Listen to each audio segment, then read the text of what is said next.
Graça e paz, irmãs. Bem-vindas a mais um devocional. Estarei compartilhando com vocês Mateus, capítulo 27. Estarei fazendo uma pequena reflexão sobre este capítulo. Nós sabemos que foi Judas que traiu Jesus. Ele entregou Jesus por 30 moedas de prata. E ele percebeu o que ele tinha feito, que ele tinha traído um homem inocente. E ele andou com Jesus 3 anos, ou seja, ele andou com Jesus, ele estava com Jesus, juntamente com os discípulos de Jesus, ele fazia parte, né? Ele era um dos discípulos de Jesus, só que de fato o coração dele não estava nas coisas do reino. O que de fato ele se interessava é pelas coisas do mundo, né? Tanto que ele vendeu por 30 moedas de prata. E ele percebeu o que ele havia feito, que ele tinha traído um homem inocente. E aí ele se encheu de remorso. Ou seja, ele se encheu de remorso, ele foi até os sacerdotes para devolver as 30 moedas de prata, dizendo que ele tinha traído um homem inocente. Só que os sacerdotes falaram para ele assim: o que tinha a ver com isso? Aí ele pegou, se encheu de remorso e jogou as moedas de prata. E ele saiu dali para se enforcar. Judas, ele se encheu de remorso. Ele teve um posicionamento. Na nossa vida, nós devemos nos posicionar para que possamos, né, fazer coisas para que nós possamos o quê? Estar na presença do Senhor. Nós precisamos muitas vezes nos posicionar. Só que quando nós pecamos, a Bíblia fala assim, se por acaso, quando a gente peca, o sangue de Jesus, ele nos purifica do nosso pecado. E Jesus, ele está como o quê? O nosso advogado. Ele está para interceder por nós. E Judas, sabendo que Jesus, ele havia andado com Jesus, ele sabia que Jesus, ele era o Filho de Deus. Só que Jesus, ele não, como dizer, ele não atendeu às expectativas de Judas, porque Judas, ele queria que Jesus livrasse o povo judeu do jugo romano, porque Jesus era o rei, né? Então, ele falou assim, ele sendo rei, ele vai nos livrar do jugo romano. Só que ele não entendeu que Jesus, ele era o Filho de Deus e o reino de Jesus não é desta terra. O reino de Jesus está nos céus. Então, ele se encheu de remorso. Ele se posicionou, só que de forma errada. Quantas vezes nós, assim como Judas, a gente se enche de remorso quando a gente peca, em vez da gente se arrepender, da gente clamar, da gente confessar os nossos pecados e pedir perdão, porque quando nós nos posicionamos da maneira correta e pedimos perdão pelos nossos pecados, o sangue de Jesus nos purifica de todo pecado. O que aconteceu com Judas? Através do remorso, ele se enforcou, porque ele não estava suportando o que ele fez. Se ele tivesse se arrependido, pedido perdão, Jesus teria o perdoado. Então, nós temos que nos posicionar da maneira correta, só que nós temos que nos aproximar de Jesus pela motivação certa. Quais são as nossas expectativas em relação a Jesus? Será que quando nós buscamos a presença do Senhor, ou quando nós estamos lá na igreja, nós estamos lá de fato para glorificar o nome do Senhor? Nós estamos lá porque nós sabemos que do sacrifício que ele fez na cruz por nós, porque nós somos salvos, porque ele nos perdoou os pecados, ou porque nós estamos nos posicionando de forma errada? Nós estamos indo até a igreja porque nós queremos apenas sermos abençoadas. Nós queremos ter uma vida financeira que nos agrade, que supra as nossas necessidades. Será que as nossas expectativas não são erradas em relação à nossa aproximação de Jesus? Quando nós estamos na presença de Jesus, será que realmente nós estamos de fato na presença de Jesus? Será que as nossas motivações são corretas? Então é algo a se pensar. E quando a gente se pecar, porque nós moramos aqui nessa terra, nós somos humanos e nós pecamos. Só que nós temos que pedir perdão pelos nossos pecados, porque Jesus, ele é fiel e justo para nos perdoar os pecados e nos purificar de toda injustiça. É ele que nos perdoa. O remorso não adianta pecarmos e ficarmos tristes e com remorso. Nós temos que pedir perdão, nos arrepender primeiramente, pedir perdão para que nós possamos ter os nossos pecados perdoados por Jesus. E em relação à crucificação, Jesus ele perdoou o ladrão que estava na cruz. Aqui no, em Mateus 27, não fala sobre o ladrão da cruz, só que lá em Marcos relata um pouquinho sobre o ladrão da cruz. Ele se arrependeu, o ladrão da cruz, que estava à direita, ele se arrependeu e Jesus o perdoou os pecados. Então, assim, é algo a gente se pensar. Um ladrão que estava na cruz, ele foi perdoado os pecados. O que aconteceu com a crucificação de Jesus, quando Jesus estava para ser crucificado? Ele foi humilhado, ele foi açoitado, colocaram um manto vermelho, colocaram vinagre na boca dele quando ele estava com sede, ele foi chamado de filho de prostituta, ele foi afrontado, ele foi cuspido, colocaram uma coroa de espinhos na cabeça de Jesus, ele levou várias chibatadas, ele teve a carne dele, do corpo dele dilacerado, e aconteceu isso por quê? Por amor a nós. Ele se submeteu ao processo. Ele se submeteu. Será que nós, como filhos de Deus, nós temos nos submetido ao processo? Será que em relação ao nosso chamado, será que nós estamos nos submetendo? Ou qualquer coisinha que falam ao nosso respeito, a gente tem deixado de congregar, a gente tem deixado de orar, a gente tem deixado de fazer a vontade de Deus na nossa vida. Jesus, ele se submeteu ao processo, ele veio a este mundo, ele nos ensinou que é possível viver neste mundo amando as pessoas. Só que para que de fato nós possamos amar as pessoas, primeiramente nós temos que aceitar Jesus como Senhor e Salvador da nossa vida. Por que Senhor?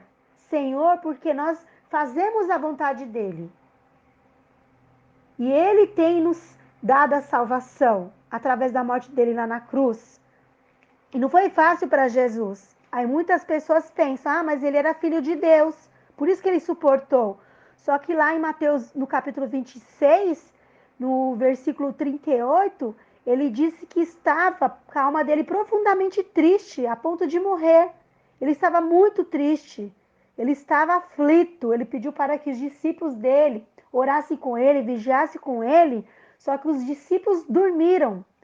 E aí ele falou, vocês não podem orar comigo nem uma hora? Será que nós estamos de fato, nós podemos pagar o preço? Para estar na presença do Senhor, para fazer a vontade dEle? Para carregar a cruz?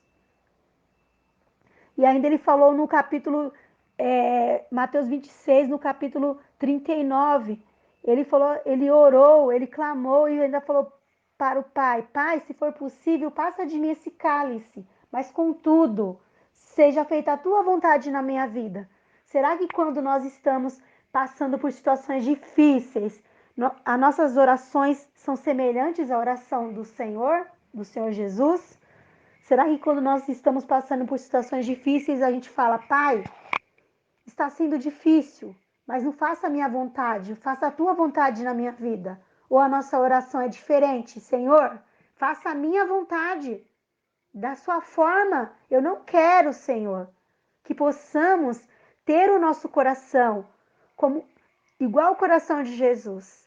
Lá em Filipenses 2, do 5 a 11, diz que de sorte que haja em vós o mesmo sentimento que houve também em Cristo Jesus, que sendo em forma de Deus, não teve por usurpação ser igual a Deus, mas ele aniquilou-se a si mesmo, tomando forma de servo, fazendo semelhante aos homens, e achado na forma de homem, humilhou-se até a morte e morte de cruz. Será que a gente está preparada para pagar o preço? Para submeter a esse processo de humilhação, de desdenha, das pessoas olharem para nós e falar mal de nós, das pessoas nos humilharem, de nos maltratarem? Porque muitas vezes nós merecemos tudo isso, só que Jesus, ele não tinha pecado. Ele se fez pecado por nós. E o que aconteceu através da morte de Jesus? Nós sabemos que através da morte de Jesus, a cortina do santuário do templo, ela se rasgou em duas partes. O que isso significa? Significa que antes o sacerdote ele entrava e ele oferecia holocaustos pelos pecados do povo. Só que hoje, através dessa cortina rasgada, nós temos livre acesso ao Pai, livre acesso a Deus. E o que nós temos feito desse livre acesso que nós temos para nos apresentar diante de Deus? Será que nós estamos orando, falando com o Pai? Será que nós estamos na presença dEle, buscando a presença dEle? Ou será que nós estamos simplesmente deixando passar? Não estamos valorizando a presença do Pai. O que aconteceu quando essa cortina rasgou? O que aconteceu com a morte de Jesus, quando ele morreu? Aconteceu algo diferente. Além da cortina se rasgar, a terra estremeceu, as rochas se partiram e muitas pessoas que estavam mortas, elas ressuscitaram. O que Jesus, através da morte, ele trouxe para nós? Da morte e ressurreição dele, ele trouxe vida para nós. Porque lá em Isaías 53, diz que ele foi ferido pelas nossas transgressões, que ele foi moído pelas nossas iniquidades. O castigo que nos traz a paz estava sobre Jesus, e pelas suas pisaduras nós somos sarados, nós somos curados.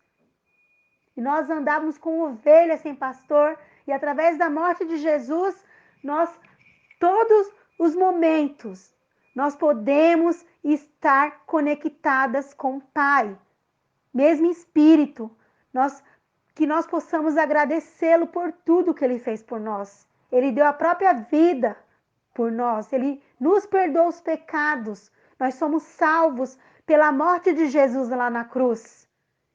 Nós temos que valorizar esse presente que ele nos deu, que é o presente da salvação. Nós temos que valorizar porque nós estávamos perdidas e ele nos resgatou. A Bíblia fala que ele nos trouxe para o reino do Filho do teu amor. Nós somos amadas por ele. E ele anseia todos os dias ouvir a nossa voz. Ele anseia todos os dias uma intimidade, um relacionamento conosco. Ele deseja isso, que possamos valorizar, porque a morte de Jesus, ela não foi em vão. A morte de Jesus não foi em vão, não é em vão e não será em vão, porque muitas vidas têm sido atraídas a ele, mas que possamos valorizar a presença do Pai, que possamos valorizar o que Jesus fez naquela cruz por nós. Ele pagou um alto preço. Ele foi moído. Ele foi humilhado. Será que nós estamos dispostas a pagar o preço? Pai, para fazer a tua vontade eu pago o preço. Eu vou levar a minha cruz também, Pai. Está pesada, mas eu sei que o Senhor está comigo. O Senhor está me ajudando a carregar a minha cruz. Que possamos primeiramente fazer a diferença na nossa casa, com o nosso esposo, com os nossos filhos, nos ambientes que nós estamos inseridas. Que nós possamos refletir a imagem de Cristo. Porque Jesus, ele fez isso porque ele nos ama. Porque ele foi obediente. A Bíblia fala que foi obediente até a morte, lá em Filipenses 2, do 5 a 11. Ele foi obediente até a morte e morte de cruz. Será que nós estamos preparadas para pagar o preço, para fazer a vontade do Pai nas nossas vidas, de também fazer a oração de que Jesus fez, Pai. E quero fazer a tua vontade, Pai, que seja feita a tua vontade na minha vida, papai. Será que nós temos feito essa oração? Será que nós estamos valorizando o sacrifício de Jesus lá na cruz por nós? Que esse véu ele foi rasgado? Nós podemos estar na presença do Pai agora, a gente não precisa de pedir para que o sacerdote vá até lá e peça perdão pelos nossos pecados, que interceda por nós. Jesus é simplesmente tudo aquilo que nós necessitamos. Judas, ele olhou Jesus de forma diferente. As motivações de Judas eram outras. As expectativas dele foram outras. Só que nós, quais são as nossas verdadeiras motivações para estar na presença de Deus? Estamos na presença dele pelo que ele fez por nós na cruz? Ou pelas coisas que nós queremos que ele nos faça? Nós temos que estar na presença dele por amor, não porque ele vai nos abençoar, porque quando nós estamos na presença dele, que nós o amamos, que nós nos humilhamos diante dele, que nós temos um coração disposto a amá-lo, a fazer a vontade dele, ele nos abençoa. Ele tem nos abençoado. Nós temos que valorizar as pequenas coisas, que possamos valorizar as pequenas coisas, que possamos amar, assim como Jesus, que ele veio nesse mundo, ele mudou as vidas das pessoas que estavam perto dele, que possamos também ser um referencial, que possamos influenciar também a nossa geração, que possamos olhar para uma prostituta com amor, se possível falar de Jesus para ela, não olhar com desdenha, que a gente possa olhar para o pecador com misericórdia, não com olhar de condenação, porque Jesus ele veio trazer salvação para todos os homens. Ele quer que todos sejam salvos, que todos se arrependam, que todos conheçam o Pai, que todos andem no caminho dele, porque a Bíblia fala que ele é o caminho, a verdade e a vida. Nós temos que clamar, irmãs, lá em Jeremias 33 diz: clama a mim, responder-te-ei, e anunciar-te-ei coisas grandes e firmes que não sabes. Nós temos que clamar que ele vai nos conceder, que ele vai nos mostrar coisas que a gente não sabe ainda. Que possamos estar com o coração pronto para submeter ao processo, que essa transformação não aconteça somente por fora, mas que essa transformação aconteça primeiramente por dentro, é de dentro para fora essa transformação. Amém? Deus abençoe cada uma de vocês.